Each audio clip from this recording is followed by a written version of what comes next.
पाखंडी गुरु में या पाखंडी साधु में और एक जेन्युइन गुरु में भला किस प्रकार से भेद किया जाए। अभी मजा आएगा ना भिड़ो।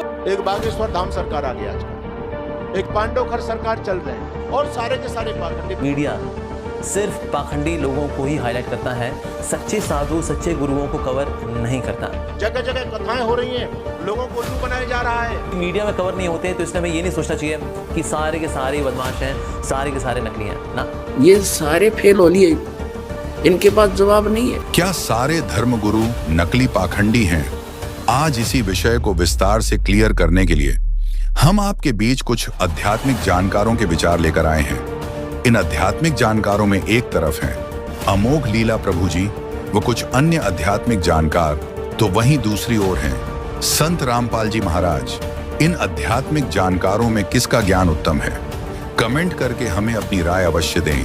अगर इस चैनल पर आप पहली बार आए हैं तो फटाफट से वीडियो को लाइक और चैनल को सब्सक्राइब जरूर कर दें। तो चलिए वीडियो शुरू करते हैं। तो आज हम एक बहुत ही महत्वपूर्ण सवाल पे चर्चा करेंगे और वो ये है कि एक पाखंडी गुरु में या पाखंडी साधु में और एक जेन्युइन गुरु में, एक जेन्युइन साधु में भला किस प्रकार से भेद किया जाए, कैसे पहचाने हम। क्योंकि आज लोग बहुत डरते हैं कि किस साधु के पास जाएं, किस पे विश्वास करें। आए दिन किसी न किसी स्कैंडल के बारे में पता लगता है और हमारा विश्वास टूट जाता है। तो भला किसके पास जाएं जी। पहली बात तो हमको ये भी समझनी है कि मीडिया सिर्फ पाखंडी लोगों को ही हाईलाइट करता है, सच्चे साधु सच्चे गुरुओं को कवर नहीं करता। क्योंकि नेगेटिव न्यूज़ से टीआरपी ऊपर जाती है। भला अच्छे संतों के बारे में चर्चा करके टीआरपी ऊपर जाएगी ना। तो इसीलिए ऐसे साधुओं को कवर किया ही नहीं जाता। पर इस संसार के अंदर अच्छे साधु भी हैं, genuine saints are also there, भगवान के सच्चे भक्त भी हैं। लेकिन क्योंकि मीडिया में कवर नहीं होते तो इसलिए हमें ये नहीं सोचना चाहिए कि सारे के सारे बदमाश हैं, सारे के सारे नकली हैं ना। वो तो हो जाएगा लॉजिकल फैलेसी और जनरलाइजेशन। मान लो किसी की जेब कट गई तो बोले कोई, अरे पूरा शहर ही जेब कतरों का शहर है। पूरा शहर जेब कतरों का शहर नहीं, कुछ जेब कतरे हैं लेकिन और सज्जन लोग भी यहाँ पर रहते हैं। उसी प्रकार से कुछ बदमाश लोग हैं, कुछ ऐसे हैं जो कि साधु नहीं हैं, स्वादु हैं, पाखंडी हैं, लेकिन जेन्युइन साधु भी हैं। लेकिन क्योंकि मीडिया अच्छे साधुओं को कवर नहीं करती, इसका मतलब ये नहीं कि वो एग्जिस्ट नहीं करते। तो भला एक सच्चे साधु की पहचान भला किस प्रकार से हो। तो हम आपको कुछ पैरामीटर्स देंगे जिसके थ्रू आप किसी को भी टेस्टिफाई करेंगे तो आपको पता लग जाएगा कि वास्तव में इस पर विश्वास करना चाहिए या नहीं करना चाहिए। तो पहला टेस्ट यह है कि कोई भी प्रामाणिक गुरु, प्रामाणिक साधु कभी भी खुद को भगवान नहीं बोलेगा। कभी भी ये नहीं बोलेगा कि मैं भगवान का अवतार हूँ, मेरी इकलौती शरण में आ जाओ, बस मैं तुम्हारा उद्धार कर दूंगा। भगवान श्री कृष्ण हुए थे ना 5000 साल पहले, उन्हीं का अवतार हूँ मैं, सारे अवतार मेरे से निकल रहे हैं, आई एम एवरीथिंग। भले खुद ही इंसुलिन के इंजेक्शन लेता हो, अपनी दाढ़ी में डाई लगाता हो, लेकिन अपने आप को ये भगवान घोषित किए हुए हैं। तो ऐसा कोई भी व्यक्ति जो अपने आप को भगवान मानता है, रिजेक्ट हिम। इमीडिएटली जाके स्नान करो, कपड़े पहन कर कि आज किसकी शक्ल देख ली मैंने जो खुद को भगवान बोलता है। अरे बाबा, गुरु का कार्य है भगवान के बीच में, हमारे बीच में ब्रिज का काम करना, यानी कि हमको एक रास्ता दिखाना जिससे कि हम भगवान के पास पहुंच सकें। कभी भी गुरु खुद को भगवान नहीं बोलता। और एक और सिम्टम है एक प्रामाणिक गुरु का, वो है कि वो प्रॉपर परंपरा में आता है, एक प्रामाणिक परंपरा में आता है। जैसे मटेरियल एजुकेशन में there is CBSE, ICSE board है, उसी तरह से spiritual education also comes in a parampara, जो कि भगवान श्री कृष्ण से शुरू होती है। जैसे कि इस्कॉन एक प्रामाणिक परंपरा में आ रहा है और वो है ब्रह्म मध्वा गौड़ीय संप्रदाय। यानी ब्रह्मा जी को भगवान श्री कृष्ण ने ज्ञान दिया था, उसके बाद ये ज्ञान फ्लो होते होते मध्वाचार्य जी के पास आया और फिर धीरे धीरे करके ये एसी भक्ति वेदांत स्वामी श्रील प्रभुपाद, जो कि इस्कॉन के फाउंडर आचार्य हैं, उन तक ये ज्ञान आया। तो इस प्रकार से गुरु परंपरा इट इज डिफाइंड। तो कोई भी प्रामाणिक गुरु है वो एक प्रामाणिक परंपरा में आएगा। तीसरा लक्षण यह है कि जो गुरु होगा उसको शास्त्रों का निष्कर्ष पता होगा। और शास्त्रों का निष्कर्ष क्या है कि ईश्वर परम कृष्ण सच्चिदानंद विग्रह, कि भगवान श्री कृष्ण ही वास्तव में परम भगवान है। और एक और लक्षण है प्रामाणिक गुरु का, वो है दैट ही इज एन आचार्य, यानी कि जो वो करता है वही बोलता है और जो बोलता है वही करता है। तो उसके कार्य में और उसकी वाणी में कोई फर्क नहीं है। So these are few of the symptoms जो जिसके थ्रू हम पता कर सकते हैं कि कौन प्रामाणिक साधु है और कौन प्रामाणिक साधु नहीं है, कौन पाखंडी है, कौन पाखंडी नहीं है। मध्य प्रदेश में तो आजकल धर्मगुरु की बाढ़ आई हुई है। अब तक हमारे मथुरा वृंदावन के धर्मगुरु पब्लिक को ठगने का काम करते थे, लेकिन हमारे मथुरा वृंदावनों को पटकनी मध्य प्रदेश वालों ने दे दिया। एक बागेश्वर धाम सरकार आ गया आजकल, एक पांडवखर सरकार चल रहे हैं, है ना। और भी एक आगे प्रदीप मिश्रा आ गए आपके, वो भी आपके मध्य प्रदेश के ही हैं। ये बड़े बड़े पाखंडी, बड़े बड़े ब्रांड नेता, हिंदू धर्म की पहचान जिनसे होती है, वो सारे के सारे मध्य प्रदेश की भूमि में पैदा हुआ और सारे के सारे पाखंडी। प्रदीप मिश्रा क्या कह रहे हैं, धर्मगुरुओं की स्थिति बता रहा हूं। प्रदीप मिश्रा कहते हैं कि अगर तुमने एक साल भर में एक अक्षर भी किताब का नहीं पढ़ा है, चिंता करने की कोई आवश्यकता नहीं है। 3 बिल्व पत्र लेकर के, बेल के पत्ते लेकर के, शहद में डुबो करके, पीपल की परिक्रमा करके पीपल देवता को चढ़ा दीजिए और पेपर देने पहुंच जाइए। फर्स्ट डिवीजन से आप पास हो जाएंगे। ये कौन कह रहे हैं? ये प्रदीप मिश्रा, जिसकी कथा में लाखों लाखों लोगों की भीड़ हो रही है। अच्छा बताओ, ये देश को किधर लेकर के जा रहे हैं? ये देश को गुलामी की तरफ लेकर के जा रहे नहीं जा रहे? लोगों की बुद्धि पर ताला लगा दिया है, लोगों को गुरडमवाद में, चमत्कारवाद में ऐसा फंसा दिया है, लोग सोचने के लिए कोई तैयार नहीं। बोले बड़ी ताकत है जी, वो तो मन की बात जानते हैं, मन की बात का खाक जानते हैं। बागेश्वर धाम जब वहां दक्षिण भारत में पहुंचे, ये दूसरों के मन की बात तो पढ़ लेते हैं, लेकिन अपने बारे में पता नहीं चला। वहां गए तो कथा भी नहीं कर पाए, बीच कथा को छोड़ करके भागना पड़ा। वहां पर एक व्यक्ति ने इन पर FIR दर्ज कर दी, बीच में ही पंडाल छोड़ करके भाग गए। ये दूसरों का भविष्य बता रहे हैं, इनको अपना भविष्य नहीं पता क्या? सोचने की आवश्यकता है। बहुत ज्वलंत मुद्दा मैं आपके बीच में रख रहा हूं।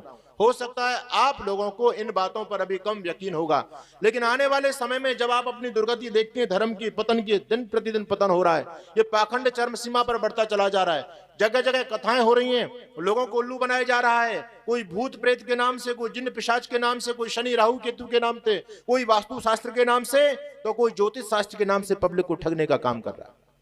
आजकल हमारी माताएं बहनें, आजकल के नौजवानों को अपने बाहुबल पर विश्वास नहीं रहा, अपने कर्म पर विश्वास नहीं है, भाग के पीछे भाग रहे हैं। अरे उनको ये नहीं पता, भाग्य तो भले लोगों कर्म से बनता है।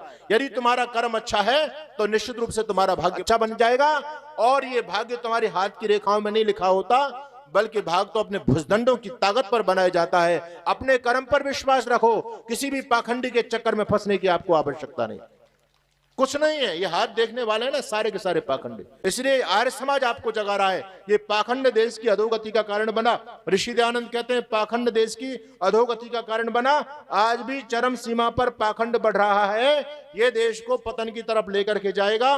सरकारें इसको बढ़ा रही हैं। एक संगठन केवल ऐसा जो पाखंड को रोकने का काम करता है। चैलेंज के साथ में हम इस बात को कहते हैं, चैलेंज के साथ में। हमारा कोई बिगाड़ करके क्यों नहीं दिखाता?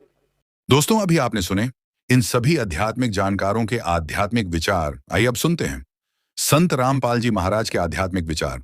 और जितने भी आचार्य शंकराचार्य थे, इनके पास कख ज्ञान नहीं था। इनका इतिहास दिखा दिया जनता को, ये सारे फेल हो लिए। इनके पास जवाब नहीं है, तो जनता आज कोई पागल नहीं है।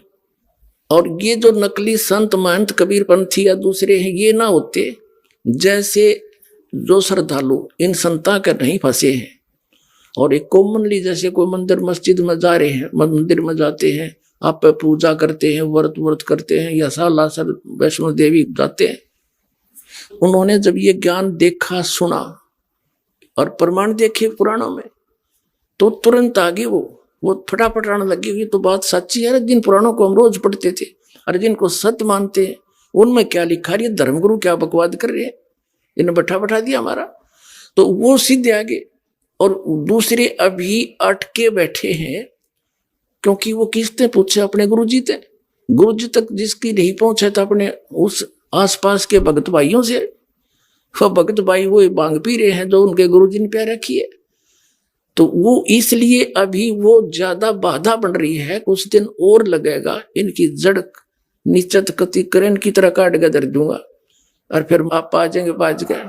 अब जैसे कोई बड़ा पेड़ होना है और वो टूट के भी गिर जा जड़ समेत, तो महीना 20 दिन तो उसमें फिर भी हरे पत्ते रह जाया करें, पर वो लिया कंडे में।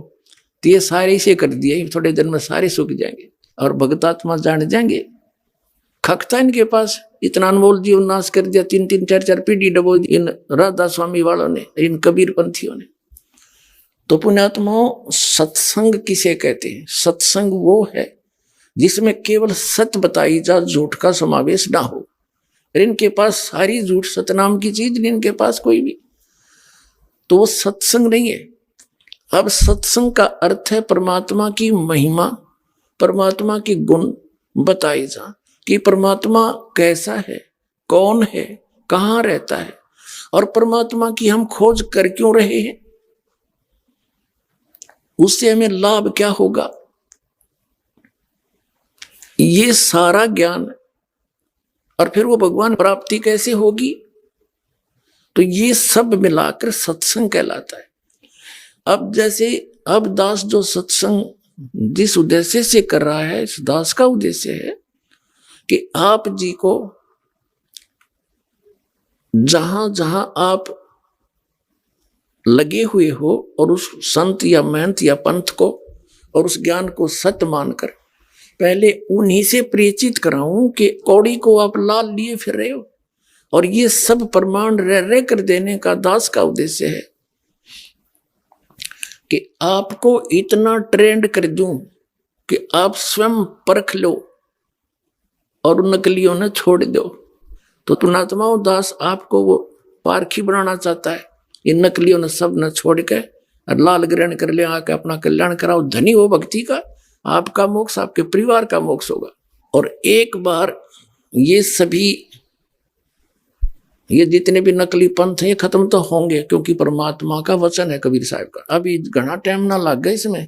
आते इतना इंटेलिजेंट मानव है, इंटरनेट तक बना लिए, सैटेलाइट ला बैठे, जो बिना करण का काम था उसमें लाग गए, परमाणु बना लिए और ऊपर अंडे गिरा हुआ धक्के खाते। बताओ खाकी खो क्या के है बद। ये अपना जो पीछा छुटाना है, यहाँ भक्ति करके चलेंगे सतलोक में, ये बनावांगे असली। ये विज्ञान है जो तत्व ज्ञान, इसको समझेंगे, इस तरफ सब डाइवर्ट होंगे एकदम। आत्मा भटक रही है उसके लिए और वो भटक रहा हमारे लिए। कबीर साहब कहते हैं मैं रोवा तू सृष्टि को और सृष्टि रोवे मोहे। कह कबीर इस वियोग को समझ नहीं सकता कोई। हम तो उस भगवान को ढूंढ रहे हैं, हमें सुख हो, हमारे घर में बचाव हो, बाल बच्चों का बचाव हो और हमें आवश्यक वस्तुएं उपलब्ध हों जिनकी हमें रिक्वायरमेंट है और मोक्ष हो। फिर हम जाते हैं इधर उधर भटक रहे हैं। तो जिनके पास कख नहीं वहां हम सेट होकर बैठ गए। और दास इतने दिन तक शोर मचा रहा है, तुम गलत जा रहे हो, तुम्हारा जीवन नाश हो रहा है। मुझे न कहो तो निंदा करता है। तुमने निंदा की परिभाषा का ना पता, फिर जब यह निंदा है साची कहने की, तो यह निंदा तो दास पर छूट है को नहीं। पर यह निंदा नहीं है, एक महापरोपकार है। अब मैं कैसे चुप रह सकता हूं? मुझे पता लग गया तुम्हारा जीवन नाश हो रहा है। मनुष्य जीवन को बालकों का खेल है मिलना।